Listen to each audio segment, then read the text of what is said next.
Orang kaya ketika dia merasa kaya, dia mau gerak ke arah selatan, barat, timur, ketemunya uang. Kalau dia merasa miskin, mau itu ke barat, doingnya, mau itu ke utara, atas, bawah, manapun arahnya, tetap ketemunya nggak ketemu uang. Makanya doing adalah tataran yang tidak usah terlalu dibingungkan. Otak kita pasti bingung, makanya perlu menyadari aliran pikiran, perlu didengarkan, perlu berlatih mendengarkan suara-suara yang muncul di kepala. Jangan memihak salah satu. Ya, salah satu latihannya yang paling simpel supaya kamu tidak menggenggam terus, kamu nggak boleh pelit gitu. Itu kaitannya apa menurut Mas Riko gitu? Supaya kita kemudian melepas gitu, belajar melepas gitu. Jadi gini, kalau terkait kesadaran itu tidak ada tinggi dan rendah. Kalau nuansa emosi itu ada. Oke, nuansa emosi tinggi, nuansa emosi rendah. Kalau nuansa emosi rendah ya kemarahan, apatis, ketidakberdayaan, ketidaklayakan. Nuansa emosi tinggi ya kedamaian, kebahagiaan. Tapi kan kesadaran adalah yang melingkupi kedua sisinya. Melingkupi. Makanya sudah ada di garis. Bagaimana langkah konkret menerapkan letting in dalam pekerjaan dan mensinkronkan apa yang sudah kita pahami dengan bawahan? Seperti contoh, kami punya 9 unit, membawai 9 unit. Instalasi dari beragam bidang disiplin ilmu dan masing-masing ada kepala unit dan permasalahan yang kompleks. Bagaimana teknik atau cara real untuk solusi memecahkan masalah problem solving dari sisi letting in dan lain sebagainya. Itu Mas pertanyaannya, Mas. Nah, intinya itu tidak usah bingung terkait doing-nya. Jadi kalian perlu menyadari perasaannya sampai benar-benar damai, kemudian nanti akan gerak-gerak sendiri. Dan gerak apapun arahnya pasti hasilnya sama. Orang kaya ketika dia merasa kaya, dia mau gerak ke arah selatan, barat, timur, ketemunya uang. Kalau dia merasa miskin, mau itu ke barat, doingnya, mau itu ke utara, atas, bawah, manapun arahnya, tetap ketemunya nggak ketemu uang. Makanya doing adalah tataran yang tidak usah terlalu dibingungkan. Otak kita pasti bingung, makanya perlu menyadari aliran pikiran, perlu didengarkan, perlu berlatih mendengarkan suara-suara yang muncul di kepala. Jangan memihak salah satu. Biasanya kan kayak jadi dua kan, dia ngobrol sendiri kan. Biasanya kita condong ke salah satu sisi suara. Coba jadi sosok ketiga yang menyaksikan. Tapi terkadang teman-teman itu kan baru berlatih sehari, 2 hari, seminggu gitu. Itu tuh sudah mengambil sebuah kesimpulan sih. Ternyata aku nggak cocok dengan teknik ini gitu. Itu pun juga terjadi kan. Kalau dalam kita berbicara soal mindset gitu kan, salah satu untuk mengubah program-program negatif itu kan dengan self-talk, dengan scripting, yang itu kemudian hasilnya terkadang memang pasti ada kemajuan ketika dilakukan selama 90 hari berturut-turut, karena itu habit kan ya gitu. Nah teman-teman ternyata banyak juga yang mengalami hal seperti itu, baru beberapa minggu itu sudah ngambil kesimpulan. Itu gimana tuh Mas? Ya gini, intinya tuh untuk mencapai keinginannya teman-teman itu kan butuh beberapa slide kan. Misal 50 slide. Nah sampean baru melewati 10 slide, sampean udah balik arah. Jadi harus disadari bahwa start kita itu memang berbeda-beda gitu ya. Beda-beda. Ya yang kaya startnya dari garis tengah atau dari garis finish dia sudah. Iya. Nah kadang baru melewati beberapa slide gitu sudah. Kalau secara fisikal startnya beda-beda. Secara kesadaran kita sudah ada di garis finish. Berarti ketika kemudian belum membuahkan hasil, berlatihnya aja yang dilakukan secara kontinu gitu. Bukan kan? Berlatih sih, ya mengalir aja, biarkan mengalir. Itu kan kayak batu loncatan ya udah dialiri aja, kayak air lah. Misal kita adalah air dari arah utara, dari atas gunung, kan itu kan butuh proses agar bisa ke lautan. Secara dimensi fisik kan butuh ruang dan waktu. Walaupun secara kesadaran dia sudah being, tapi secara dimensi fisik dia perlu melewati kora-koranya orang, dia perlu melewati dekatnya septic tank, dia perlu melewati area kali, sungai, sampai akhirnya baru sampai lautan. Kaitannya seseorang itu dia kan ingin menapaki ya sampai ke kesadaran tingkat tinggi, stay di kesadaran yang dimaksud oleh Mas Riko itu tadi menjadi sebuah lautan itu, katanya ada yang mengatakan kepada saya gitu, kamu ya salah satu latihannya yang paling simpel supaya kamu tidak menggenggam terus, kamu nggak boleh pelit gitu. Itu kaitannya apa menurut Mas Riko gitu, supaya kita kemudian melepas gitu, belajar melepas gitu. Jadi gini, kalau terkait kesadaran itu tidak ada tinggi dan rendah. Kalau nuansa emosi itu ada. Oke, nuansa emosi tinggi, nuansa emosi rendah. Ya. Kalau nuansa emosi rendah ya kemarahan, apatis, ketidakberdayaan, ketidaklayakan. Nuansa emosi tinggi ya kedamaian, kebahagiaan. Tapi kan kesadaran adalah yang melingkupi kedua sisinya. Melingkupi. Makanya sudah ada di garis finishnya. Ketika sampean marah, sampean sadar. Ketika sampean bahagia juga ada kesadaran di belakangnya. Ada latar belakangnya. Misalnya dinding lah. Dinding dicoret-coreti. Mau itu coretannya jelek atau bagus, dindingnya tetap ada di belakangnya. Nah, dinding itu adalah kesadaran. Kalau mau disimboliskan ke dinding atau papan tulis. Ya. Dinding adalah kesadaran gitu ya. Kesadaran melingkupi emosi yang negatif maupun yang positif gitu ya. Kalau soal pelitnya ya opsional. Kalau orang merasa miskin, dia mengeluarkan uang, dia makin merasa miskin. Tapi kalau dia di tingkat menengah atau atas, itu lebih mudah. Ketika dia mengeluarkan, dia merasa lebih kaya. Yeah. Tapi yang di tingkat bawah, ketika dia punya utang, dia dipaksa, misal karena ada dogma sedekah atau dogma yang lain, itu biasanya jadi backfire. Bahayanya di situ. Makanya perlu menyadari rasa nggak nyamannya. Sampai dia nyaman, tiba-tiba muncul keinginan sedekah, ya itu baru sedekahkan. Memunculkan sensasi kaya secara konsisten itu versi letting in berarti seperti apa konkretnya? Nanti muncul sendiri. Muncul sendiri. Ketika rasa ketidaklayakannya sudah disadari total. Orang kaya nggak perlu berusaha beremosi kaya. Dia konsisten. Baik Mas Riko. Itu pertanyaan Mas Hendra. Di video Mas Riko pernah menjelaskan apapun yang kita usahakan untuk mencari sesuatu adalah bentuk pelarian. Apakah kita bekerja sehari-hari itu juga sebagai pelarian? Bisa jadi. Jadi ketika kita merasa miskin atau merasa nggak punya uang, kita merasa kekurangan, itu biasanya ya karena kita merasa kekurangan, kita mengira bahwa kita harus melakukan sesuatu agar kaya. Berarti kan lari. Tapi kalau orang kaya beda. Oh, aku ingin dapat uang, aku harus melakukan sesuatu. Beda nggak? Oh, aku harus menunjukkan kreativitas biar orang mau menghargai aku, biar orang mau memberikan uangnya untukku. Atensinya beda, beda jauh, sangat berbeda jauh. Jadi ketika dilakukan oleh mereka yang sedang bermasalah, itu bisa jadi pelarian semua. Tapi kalau nggak ada masalah, ya nggak lari. Iya kan? Ya. Oke, sambil diminum dulu, Mas Riko ya. Siap. Sambil diminum dulu.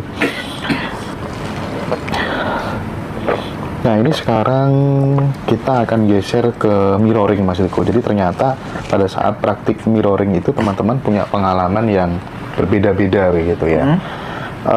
Ada yang mengatakan saat mirroring gitu wajah dan tubuh hilang langsung tembus ke background dinding. Itu namanya fenomena apa, Mas? Gitu. Dan setelah menemui dan merasakan fenomena seperti itu gitu, evaluasinya seperti apa pula gitu, Mas? Kan itu kan masih fenomena, kalau mau kita bahasakan agak keren ya, fenomena spiritual. Nggak usah dihiraukan. Nggak usah dihiraukan. Yang penting adalah nanti efeknya kalian lebih damai. Karena emosi-emosi negatifnya mulai terkuras. Itu kan cukup kita menyadari melihat tubuh kita gitu disadari aja. Ya? Kayak misalnya tiba-tiba keluar asap, kelihatannya kita itu kan bentuk-bentuk ilusi optik karena ada pendaman. Karena kita ada dogma kalau misal kita banyak emosi negatif nanti cahayanya hitam, atau misal lah orang kalau sering lihat acara TV ruqyah muntah-muntah, ketika mirroring bisa jadi dia muntah-muntah karena dia percaya bahwa pembersihan itu ada muntah-muntahnya. Dan belum tentu orang lain muntah-muntah, belum tentu. Itu mungkin yang sering terjadi di ruqyah itu ya. Oke. Karena sudah ada data dulu, orang sudah ada data dulu. Biasanya muntah-muntah, maka aku ikut muntah-muntah juga. Gitu ya. Ikut, jadi biawak dia. Jadi biawak, terus teriak-teriak gitu kan ya. Terus parah normalnya, shoot gitu kan ya. Oke, iya, bener juga sih. Iya, masuk akal itu. Kenapa mirroring wajah kita bisa berubah dan ada efek lega setelahnya? Kok bisa kayak gitu? Emang ada apa dengan mirroring, Om? Ya, disadari aja pertanyaannya. Aslinya kan pertanyaan nggak penting kan, kayak gitu kan. Ini kenapa gitu kan nggak penting kan, ini tinggal praktek. Soalnya kalau kita jawab, pertanyaannya tuh bertambah, nyabang dari 10 pertanyaan nanti. Mending dilakoni aja. Ini dilakoni aja. Kalau ada pertanyaan, Om ini kenapa kok fenomenanya gini, ya disadari aja. Iya. Jawabanku selalu sama kok, disadari aja, Om. Ketika dalam pembicaraan atau diskusi mengalami hal kurang menyenangkan, misal kita dituduh, dihujat, dicaci maki, dalam batas respon adalah mengenali dan menerima rasa-rasa itu kan. Apa gimana reaksi yang kira-kira tepat sesuai proses letting in gitu. Kan dalam situasi pembicaraan mosok yo menentok gitu kan ya gitu. Gimana tuh? Jadi nggak ada proses yang tepat atau salah. Jadi apapun yang kalian alami itu sudah benar, asal tidak ditolak.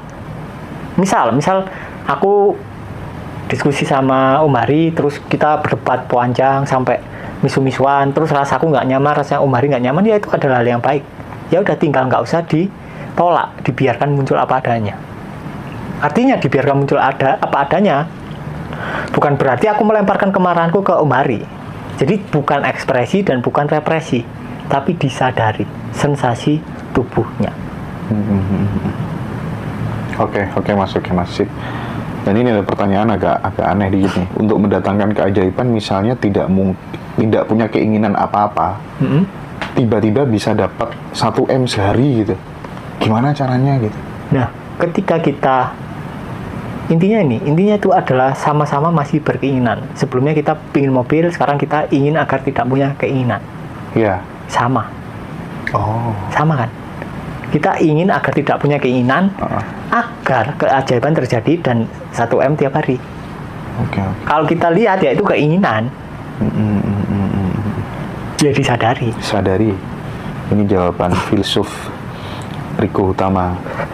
Jadi teman-teman kalau pengen paham benar-benar secara real, secara konkret, sekali lagi saya mengingatkan, karena banyak teman-teman yang cocok setelah ikut letting in, baik itu online maupun offline, silakan jangan sampai lewatkan. Nanti di tanggal 1 sampai 2 Juli, jadi kita itu biasanya kalau Zoom-nya itu jam 7 malam gitu atau setengah 8 gitu, sekitar 2 sampai 3 jam ya Om ya, biasanya ya, sampai jam 11 ya, sampai jam 11, dan itu selama 2 hari. Silakan ikut, WA ke nomor biasanya Mbak, di bio ada, atau di deskripsi YouTube Majiroso ada.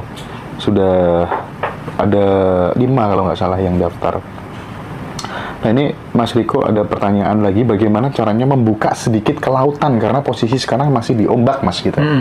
Membuka sedikit biar bisa geser ke lautan gitu. Ya aslinya nggak perlu dibuka, dia sudah lautan. Cuma dia terlalu fokus sebagai ombak. Makanya teknik shortcutnya adalah very viral.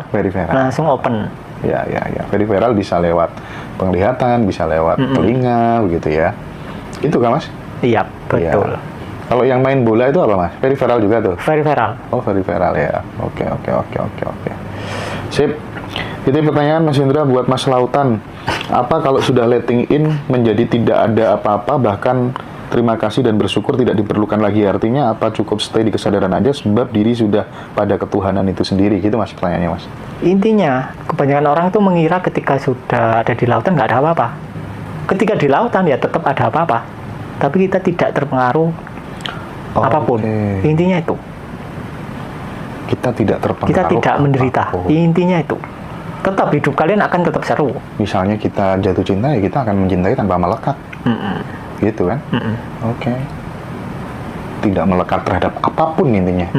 Tidak sering terbawa-bawa, misalnya kayak orang lagi rame-rame, ini nih gimana nih kasus Vina ini, oh jangan-jangan ini hanya untuk menutupi Kaisang yang pengen maju pilkada misalnya, usianya 25 tahun bisa maju dan seterusnya.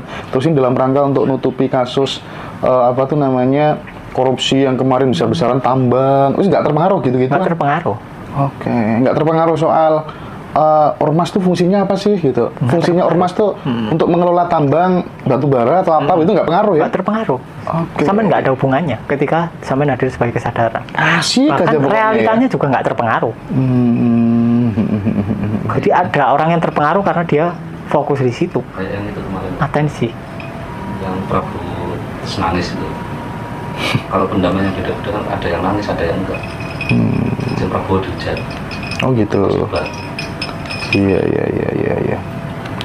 Oke lah, menarik. Nah, penting gitu Mas, kadang kita masih terbawa ya Mas. Ini gimana nih seluruh sorot kamera ini mengarah ke Vina gitu kan ya, kasus Vina ini ada apa gitu. Kita masih sering terpengaruh hal-hal yang demikian Mas Riko gitu. kalau analisanya beberapa pakar sih, wah ini ada yang menggerakkan viral di atas viral segala macam, dibuat viral cuma supaya fokusnya tergeser. Kita masih sering kayak gitu kadang, dan itu kadang bikin gregetan gitu. Ya, bikin UTE mumet. Iya. Padahal nggak harus dimumutin. Kalau aku sih yang masih sering gregetan gitu kadang kalau misalnya badminton kalah, timnas kalah, itu gimana sih Mas? Ya disadari ketidaknyamanannya. Itu penting. Lama-lama ketika ketidaknyamanannya diterima, lama-lama walaupun badmintonnya kalah zaman biasa aja. Karena zaman sudah tidak teridentifikasi dengan nasionalitas. Oke. Tapi sampean bisa dengan sengaja mengidentifikasi dengan nasionalitas. Tapi sampean tidak, sampean hanya berakting. Tapi sampean nggak menderita. Akhirnya kita bisa bicara jika kemungkinan sesuatu yang tidak mungkin, maka kekalahan adalah solusinya gitu kira-kira ya. Dan kita tetap tidak berefek lagi, tetap produktif gitu ya. Nah, aku kadang jadi nggak produktif gitu setelah yang didukung kalah gitu kan. Aduh, parah sih memang. Mas, bagaimana mekanisme internal kesadaran dalam memproses samskara dapat mempengaruhi pola bawah sadar seseorang? Dan sejauh mana kemampuan untuk menghadapi dan meresapi samskara tersebut dapat mengarahkan pada transformasi psikologis yang mendalam, Mas? Nah, ketika kita sudah hadir sebagai kesadaran, kita sudah sadar, samskara nggak ada. Makanya yang tak tekankan di letting in itu bukan letting in-nya, tapi adalah open awareness-nya. Ketika kita sudah sadar sebagai kesadaran, kita sadar bahwa kita sadar, samskara nggak ada. Hanya cukup dibiasakan sesering mungkin. Makanya pakai alarm. Makanya fungsinya alarm untuk agar misal gini, misal kita kan sadar itu kan misal sadar 1 menit, terus lupanya 6 jam, terus sadar lagi, lupa lagi 6 jam. Pakai alarm kan lebih sistematis. Jadi sehari kalau pakai alarm bisa jadi kita sadarnya total itu bisa jadi 6 jam. Alarm ini dalam rangka cara yang cukup efektif untuk memaksa barangkali ya, supaya kita kemudian disiplin untuk berlatih terus gitu ya? Iya, agar mengingatkan agar kita sadar. Iya. Karena ya sudah terlanjur kebiasaan nggak sadar. Ya kita perlu alat bantu. Supaya kita disiplin aja sih sebenarnya ya, karena kan yang jadi problem teman-teman rata-rata itu gitu, males latihan gitu kan. Padahal juga aslinya nggak latihan itu, kan enak rasanya kan ketika viral open awareness kan rasanya nggak menderita. Kenapa orang suka menderita ya? Karena sudah kebiasaan. Oke. Nah, cara disiplin ini tadi udah dijawab teman-teman ya. Salah satunya kalau kita pengen konsisten di viral dengan alarm tadi ya Mas ya, alarm ya. Nah, ketika kemudian perasaan galau gitu, karena rumah nggak terjual gitu, dagangan online sepi gitu. Untuk membaliknya dengan cara letting in ini bagaimana? Langsung viral. Nggak ada perasaan apapun. Kalau mau letting in ya dirasain total perasaannya. Tapi kalau udah bisa viral, udah bisa open awareness, ya langsung open awareness. Pasti ada jalan? Bukan ada jalan, ya ada ruang. Ada ruang? Bukan jalan hasilnya, ruang. Ada data baru? Atau bukan gimana? Data baru, identitas baru. Identitas baru. Kalau mau bilang identitas baru. Kalau identitasnya baru, otomatis realitanya baru. Lebih apa tuh namanya? Lebih signifikan mana kira-kira perubahannya dengan cara seperti itu dibandingkan dengan daganganku sepi. Dagangan onlineku sepi gitu.